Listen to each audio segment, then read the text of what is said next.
सुरेंद्र यादव, ब्रिजेश शर्मा, सुरेश शर्मा ने आयुक्त महापौर से मिलकर करवाया हेरिटेज भवन में अवैध निर्माण।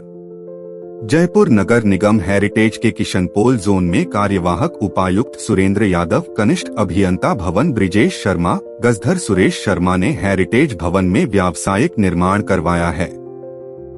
मामला है आवासीय भवन संख्या 273 मनीराम की कोठी का रास्ता, रामगंज बाजार, जयपुर का। इस क्षेत्र के अवैध निर्माणों को हाई कोर्ट तोड़ने के लिए आदेश जारी कर रहा है और निगम अधिकारी सांठ-गांठ कर अवैध व्यावसायिक निर्माण करवा रहे हैं। सूत्रों ने बताया कि इस पूरे मामले में गजधर सुरेश शर्मा की भूमिका रही है और उनके साथ रहने वाले उनके ड्राइवर रूपी 2 व्यक्तियों की भूमिका लेन देन करने में रही बताई जा रही है।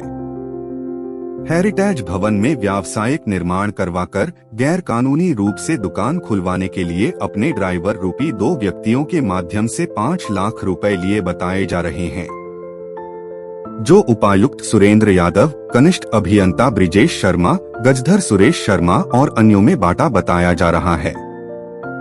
सूत्रों ने बताया कि सतर्कता शाखा वालों ने भी मोटी रकम वसूल कर ली है। थाने वाले तो सबसे पहले पहुंचते हैं साहब। रकम तो आयुक्त महापौर तक पहुंची बताई जा रही है, जहां से शिकायतों पर कार्यवाही के लिए लिखकर फाइल को बंद कर दिया जा रहा है। गंभीर स्थिति तो यह है कि हाईकोर्ट अवैध व्यावसायिक भवनों को ध्वस्त करने के आदेश जारी कर रहा है और इस ही क्षेत्र में महापौर, आयुक्त, जोन उपायुक्त, कनिष्ठ अभियंता, गजधर व अन्य मिलकर अवैध व्यावसायिक निर्माण बेखौफ होकर करवा रहे हैं। बार बार शिकायतें करने और जानकारी देने के बाद भी गजधर, कनिष्ठ अभियंता और कार्यवाहक उपायुक्त कार्यवाही करने की बात कर अवैध निर्माण को पूरा करवाकर उसमें व्यावसायिक गतिविधियां संचालित करवा चुके हैं। मजे की बात तो यह है कि गजधर ने अपने 2 आदमियों को उगाही के लिए उचंती में ही रख रखा है, जिनका जोन कार्यालय में कोई काम नहीं है। ये दोनों बारी बारी से क्षेत्र से गजधर सुरेश शर्मा के कहने पर उगाही करके लाते हैं और अधिकारियों तक पहुंचाते हैं। इस बारे में कनिष्ठ अभियंता भवन ब्रिजेश शर्मा से जानकारी चाही गई तो उनका कहना था कि अभी वे कैंप में व्यस्त हैं और नोटिस बनवा दिया गया था, लेकिन उपायुक्त महोदय के साइन बाकी हैं। गजधर सुरेश शर्मा से जानकारी करने की कोशिश की तो उनका कहना था कि रोज फाइल लेकर मुख्यालय जाता हूं साहब, साइन ही नहीं कर रहे।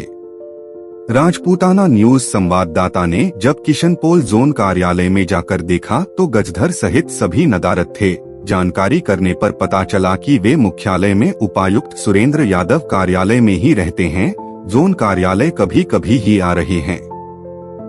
अवैध निर्माणों को रोकने की जिम्मेदारी जिन अधिकारियों और कर्मचारियों की है, वह तो सांठ-गांठ कर अवैध निर्माण करवा रहे हैं और उसमें व्यावसायिक गतिविधियां भी शुरू करवाकर नवाब बने मोटा वेतन भी ले रहे हैं। कुछ दिनों बाद यह मामला भी न्यायालयों में पहुंचेगा, तब तक कई जनों को बेच दिया जाएगा और मामला अन्य अवैध निर्माणों की तरह सालों तक लटक जाएगा। तब तक अधिकारी और कर्मचारियों का पद और कद बढ़ चुका होगा, जैसा कि वर्तमान में हो रहा है।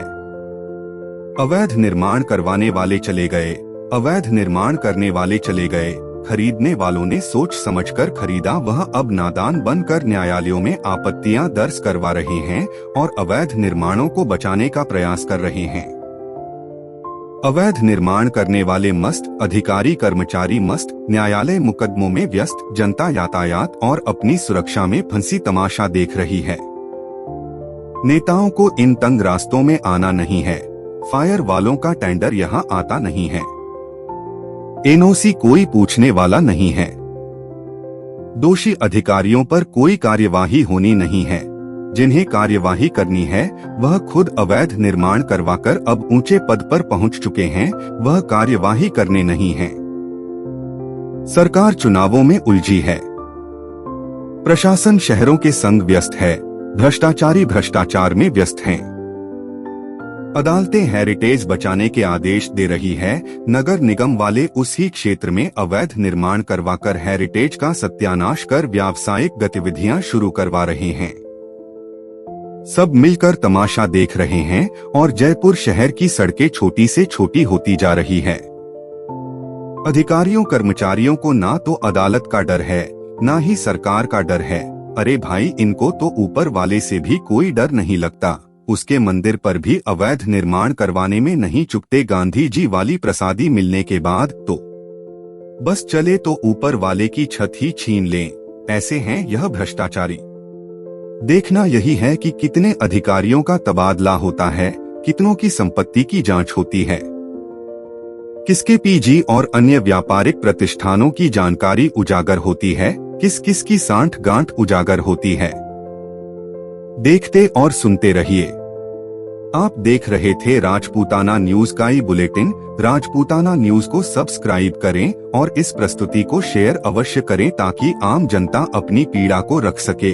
हम ऐसे पीड़ितों की बात को भी रखेंगे, बिना पहचान उजागर करे, बिना किसी डर या लालच के साथ।